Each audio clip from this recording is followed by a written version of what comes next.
Welcome into episode 7 of Through the Whistle. I'm once again your host, Ty Belcher, and on today's episode, we'll be talking about yesterday's trade deadline in NFL, as well as previewing tomorrow night's Thursday night football matchup between the Philadelphia Eagles and the Houston Texans. As well as keeping track of what's going on in the NFL, we're going to talk about the NBA a little bit on the betting side, for tonight's games and for tomorrow. But before we get into any of that, we're going to talk about the college football playoff rankings that debuted last night.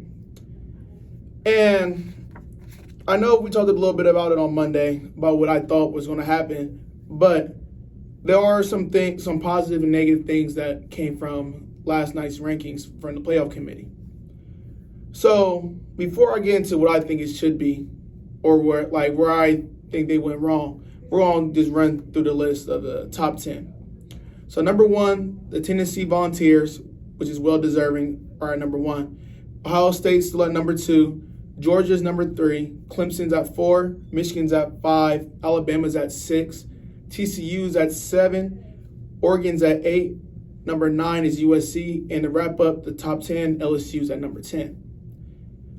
So, with that being the 10, and especially the top 6 being the top 6, I do agree with, parts of the rankings.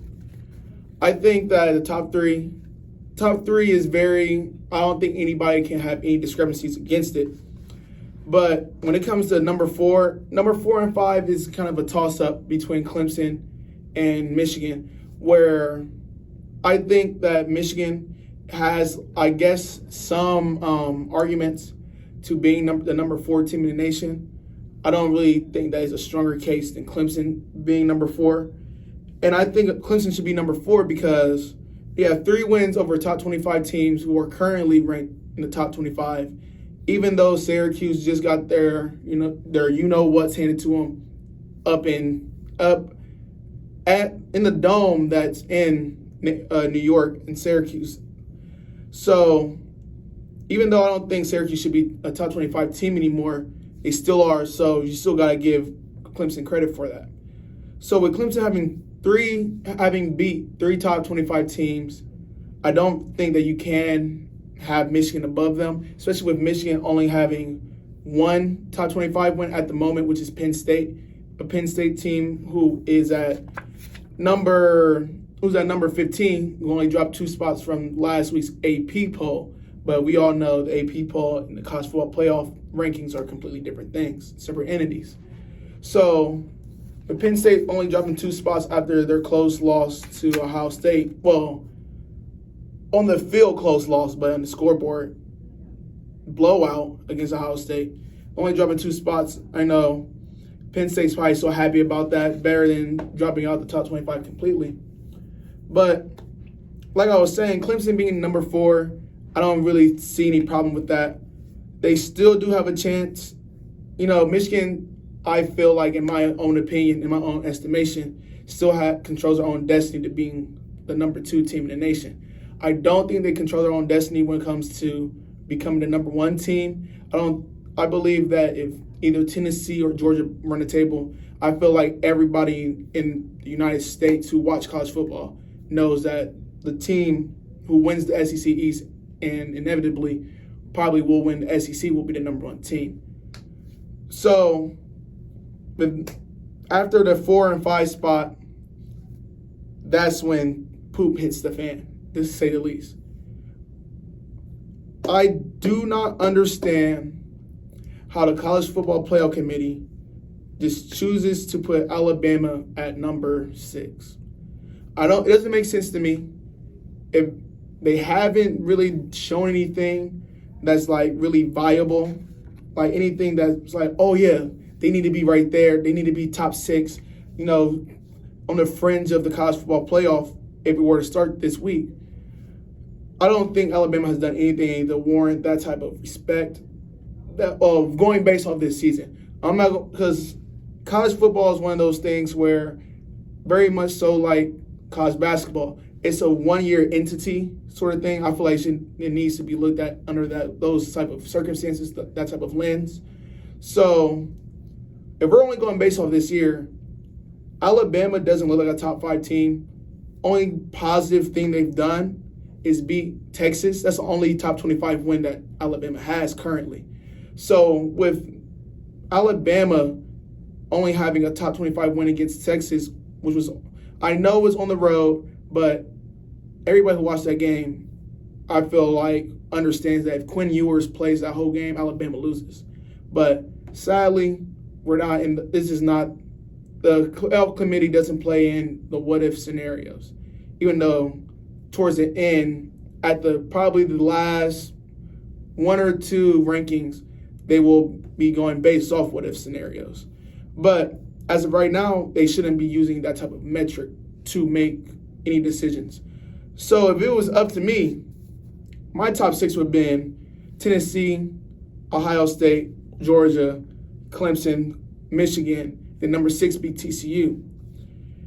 And TCU deserves to be number 6 because, well, not even number 6. I feel like they have a strong argument to be number 5 or number 4 because as well as Clemson having more top 25 wins, having more top 25 wins than Michigan, TCU does too. They beat Kansas State, even though Kansas State did play TCU with a backup quarterback. They still won that game. Well, TCU still beat Kansas State, even though Kansas State had to put in their backup quarterback. But TCU still has a top 25 win against them, top 25 win against Oklahoma State. And I don't see how you can just say no to that type of, it's very much showing an SEC bias, which we're all accustomed to in college football, very down south bias. And I was listening to Joel Klatt earlier, and he was talking about how the college football playoff committee kind of emphasizes blue bloods and takes in past years and past performances into consideration when they shouldn't. TCU has a better resume than Alabama. All Alabama has is one top 25 win. And with the college football playoff committee shown time and time again, they always give an SEC team such as Alabama a little bit of bait so that they can get back into the college football playoff. But I think that with LSU being number 10, which I do not think that they are deserving at all of a number 10 spot, I don't think that they're the best. They're a 2-loss team, and they're ahead of 1-loss teams such as Utah and UCLA, even though they have better performances than LSU. Utah hosted USC, beat them, and kept it competitive against a very good UCLA team.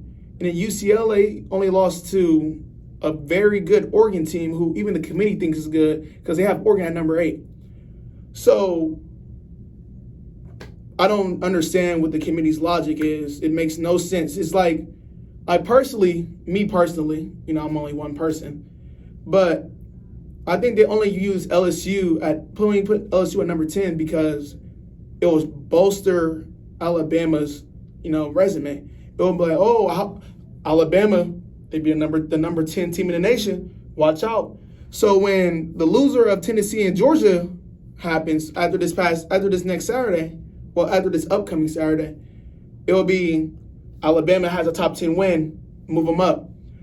But if we're going based off logic and the precedent that the College Football Playoff Committee has set in prior rankings, including this ranking, where they have UCLA above Utah because UCLA beat Utah, and then they also have Syracuse above NC State because Syracuse beat NC State. We're going to go based off of that. If Tennessee beats Georgia, Alabama's going to have to drop below. Tennessee's still going to have to be at least number 5. If we're going based off the committee's logic, because we saw in the actual field that Tennessee is better than Alabama. So if Alabama is number 6, there's no way possible that Alabama should be able to move up even after Tennessee loses. And that's the kind of trap that they kind of set for themselves right now with the college football playoff committee, college football playoff rankings.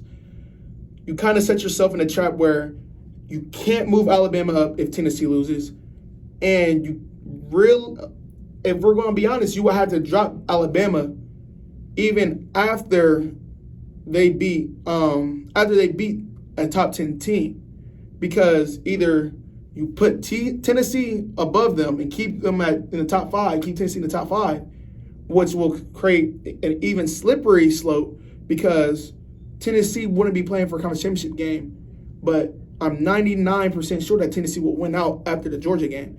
So, due to any type of like deductive reasoning, Michigan and Ohio State have to both play each other still. So you're telling me that if Tennessee loses this week and they don't even play for the SEC championship game, they still can make the college football playoff if after the loser of Ohio State Michigan? Like, that makes no sense at all.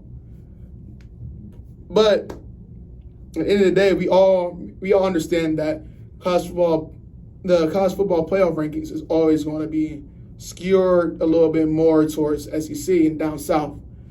But it makes no sense at all because UCLA at number 12 makes no sense. They should be a top 10 team in my opinion. They're probably the best. Yeah, I would give them the token of being the best one-loss team in college football right now over Alabama, because I think with UCLA's offense and the Alabama Crimson Tide's, lack of defense, I think that UCLA and Alabama would probably go be in a gunfight for a whole 60 minutes of a game.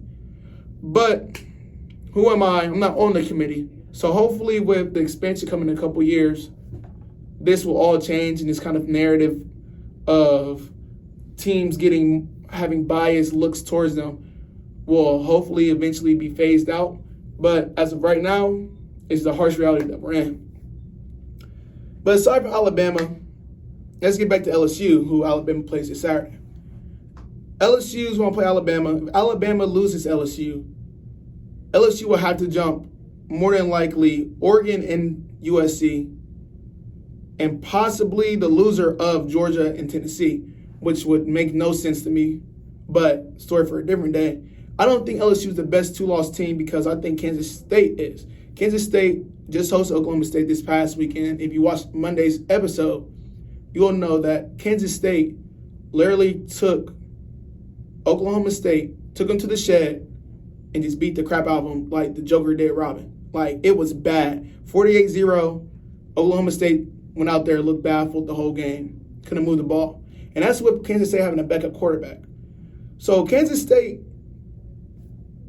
boat raced Oklahoma State, lost to TCU by 10 points with their backup quarterback while they were having their backup quarterback because Martinez went out pretty early. And they lost to a one-loss Tulane team who's overachieving, number 19 in the college football playoff ranking. But they're not attached to the SEC. So if Kansas State had that exact same resume, but were moved into the SEC, Kansas State would be a top 10 team. But sadly, they're not.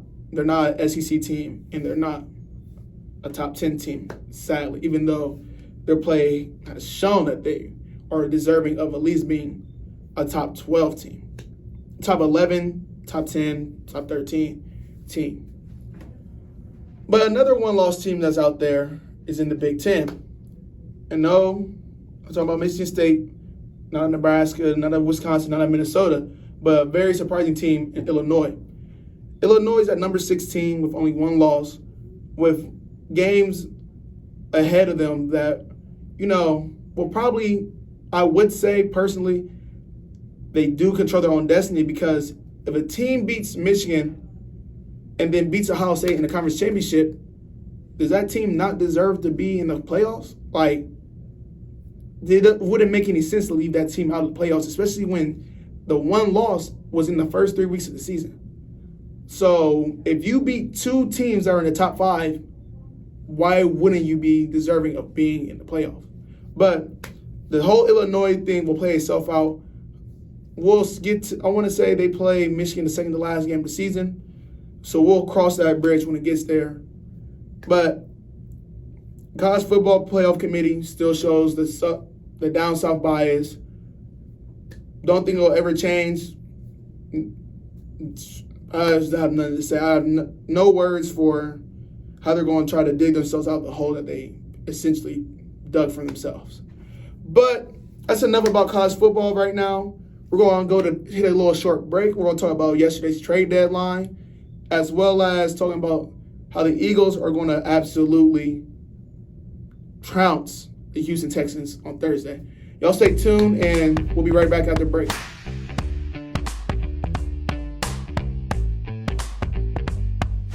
Welcome back in from break, episode 7 of Through the Whistle. And before we get into the NFL and betting segments of today's episode, I want to talk a little bit about today's sponsor. Today's sponsor is Davis Defense. Davis Defense is based in Columbus, Ohio. Davis Defense provides basic pistol shooting training to help people apply for a CCW, which will be valid in multiple states. Pistol safety is at an all-time importance right now, especially in today's society with everything going on. The link to schedule a class with Davis Defense will be in the bio. And with that being said, Davis Defense is the right way to go for any of your basic pistol training needs. So let's get into the NFL, both on the deadline and tomorrow's matchup. So first, let's talk about yesterday's trade deadline that took place. A couple teams that we expected to make big moves, big pushes. Like, I want to say that everybody expected the Green Bay Packers to kind of make a move for a wide receiver. Expected Ravens to make a move for a wide receiver, but neither of those two things happened. Expected a couple players to be moved that didn't end up getting moved, such as Cam Akers from the Rams and Kareem Hunt from the Cleveland Browns. But there was still some movement a little bit. The Bears acquired Chase Claypool from the Pittsburgh Steelers for a second-round pick, to hopefully get the Bears' offense moving again. Hopefully this will, with the addition of Chase Claypool, this will help open up Daryl Mooney a little bit more, because he's having a very, very, very down season right now. And that's kind of expected of a guy who I don't think had number one receiver capabilities. But hopefully with Claypool being out there, it'll help take some eyes off of him. But still think the Bears are dead in the water right now. Still hoping to build through the draft, get some O-linemen, maybe another receiver. Probably I wouldn't say that we're getting Jackson Smith-Jigba, but still a lot of improvement needed for that team. Justin Fields is literally the only bright spot for that team right now. And I just don't know what to say about the Bears, especially since they traded away Roquan Smith. It's just doesn't make sense. Nothing they're doing is making sense right now. But let's go straight to Roquan Smith, since I just mentioned him. Roquan Smith got traded to the Baltimore Ravens. Baltimore Ravens, adding some more depth. Another guy in the front seven, but the front seven wasn't a problem in Baltimore. It was more so, I would say, on the offensive side than it is the defensive side. Like, I don't know what they were thinking in Baltimore, but still not too many weapons aside from Bateman and Andrews for Lamar. But who's to say? The Ravens really don't make sense when it comes to getting talent on the outside. They haven't really made any big moves for a receiver since literally Steve Smith Sr., who was kind of towards the tail end of his career. But AFC North is going to be AFC North. Put more focus on the defensive side than anything. So I guess it's just right on par of what they usually do. And then in the NFC North, the Minnesota Vikings got T.J. Hockenson from the Lions, which was very surprising, seeing a top 5 tight end get traded within a division like that. But Hockenson, great tight end, great size, great everything, great hands. He should open up a little bit more, Justin Jefferson and Adam Thielen a little bit more. Do think that I don't really know how his production will be. I think it will be more so quality more than quantity when it comes to how he performs. I don't know the amount of catches he'll get per game, but it should be interesting, especially for a team that already leads their division in the Minnesota Vikings. So hopefully this provides a little bit more of a safety cushion for Kirk Cousins, in the check down game. But kind of a surprise, but kind of a weird trade if you were to ask me. Especially for a Lions team that you would think would want to have as many pieces as possible for when they draft a quarterback in this upcoming draft. But it's the Lions. The Lions are already a cursed franchise. So NFC North is going to be the NFC North. And then let's get into another team that really isn't making any waves this season, and that's the Jacksonville Jaguars. The Jacksonville Jaguars got Calvin Ridley for essentially a bag of hot fries and Arizona. Calvin Ridley obviously suspended for this whole season for betting on an NFL game last year, which I guess makes sense because, you want to keep the integrity of the game. But crazy thing is about the Calvin Ridley, this whole Calvin Ridley thing is Calvin Ridley got suspended for betting on a game between the Falcons and the Jaguars. So it's kind of a full circle moment for him, in my opinion, him going to the team that I guess you can say is the reason why he got suspended, even though it's just up his own mind, I guess. But it should be interesting next season for the Jacksonville Jaguars, who showed flashes a little bit of this season. Well, at the beginning of this season, showed a lot of flashes, a lot of potential, but has since fell off. And then, in what I would call the biggest trade from this deadline, is the Miami Dolphins traded a first and a future fourth-round pick for Bradley Chubb. Bradley Chubb is a great pass rusher. Well, I'm not going to say great because great's thrown around way too much. He's a good pass rusher who can help a team that already has great DBs, great on the back end with Byron Jones and Xavier Howard. And then you add Bradley Chubb to a team in the Miami Dolphins that's already, what I would say, a conference championship contender. And I think this move makes them into a Super Bowl contender. Everybody always says you go all in when your quarterback's young and not getting paid. So Dolphins are taking that and running with that mindset. They already got Tyreek Hill, as we already know, from this past offseason. And then they got Bradley Chubb, who's a good pass rusher, which will help on the defensive side, which I wouldn't say is lacking too much, but they're kind of noticeable in games where that couldn't really get to the quarterback, couldn't really stop the pass every once in a while. But I think that this Miami Dolphins team is real. If I'm the Chiefs or the Buffalo Bills, I'm kind of sweating a little bit more than I was a couple of days ago because they already had the offense for it, but now they're shoring up the defense to make themselves into a great, great contender. And as I said a little before I started off the segment in whole, the Green Bay Packers made no moves yesterday. It came out pretty late in not pretty late, but pretty close to the deadline that Brandon Cooks and the Texans kind of mutually came together and talking about him getting traded out of Houston. So in my head, I was like, oh yeah, Brandon Cooks is going to go to a good team, go to a contender such as the Ravens or the Green Bay Packers. So the Green Bay Packers have nothing. They're poverty. They're probably the worst receiving core in the NFL right now. But Green Bay did nothing. Green Bay didn't get Claypool, didn't get Brandon Cooks. I don't think they're going to get Will Fuller. I think Fuller is going to wait for Deshaun Watson to come back, and he'll probably sign with the Browns. I'm 99% sure they're not going to get Antonio Brown. This Green Bay Packers team is a dead team. stuck in a purgatory right now, stuck in a very interesting place because you have a guy who's a 2-time reigning MVP and you have no receivers for him to throw to. But him not having receivers to throw to is his own doing. Even though Devontae Adams essentially knew he was going to leave the Packers for many, many years, allegedly, from what I was told, he's known that he was going to be a Raider for a while, as long as Derek Carr was still there. But it was only aided by Aaron's indecision that on whether he's going to stay or leave.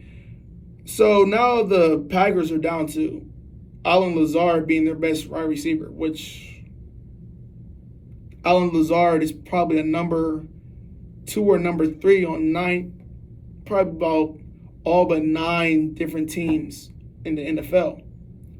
But Green Bay Packers essentially might as well punt on this season. Hopefully they can get a good receiver in the draft, such as a Jackson Smith or Jordan Addison. I don't really know if Hyatt's really a number 1, but this Green Bay Packers team is dead, in my opinion. So let's get on to tomorrow's night's matchup between very different teams who are literally polar opposites when it comes to winning games. And that's the Eagles versus the Texans. The Texans can't win games, and the Eagles just can't lose games, honestly, at this moment. So the Eagles essentially have no chance of losing tomorrow, in my opinion. Barring complete disaster injury-wise, I don't think the Eagles will even have this game be close.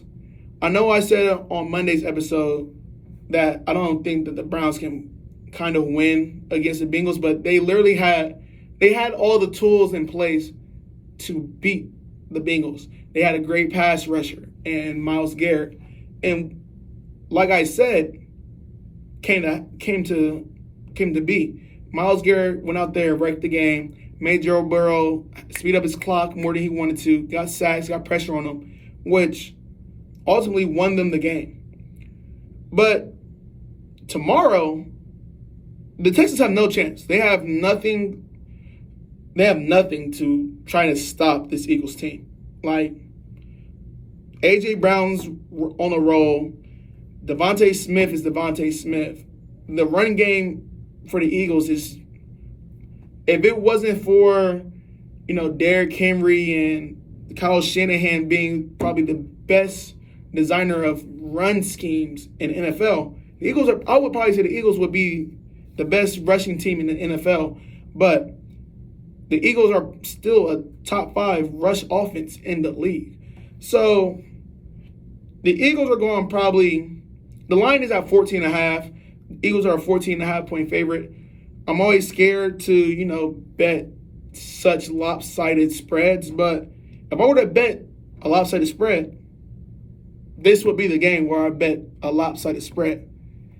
But the Eagles get off to such a hot start. I don't think that the Texans will be able to keep up at all. Because as of right now, I'm going to talk a little bit about 2 bets I really like for tomorrow. Well, 3 bets. And this is for Thursday. I like the Eagles the current Eagles over-under for the first half. It's at 14.5 points. If you watch the Eagles at all this season, the Eagles get off to a hot start. They're like this Golden State Warriors out of halftime back when they had Kevin Durant. They come out in the third quarter and they beat the crap out of you. But the Eagles do that in the first half. They come out, they punch you in your mouth, they punch you in your mouth again, and then they essentially get a knockout.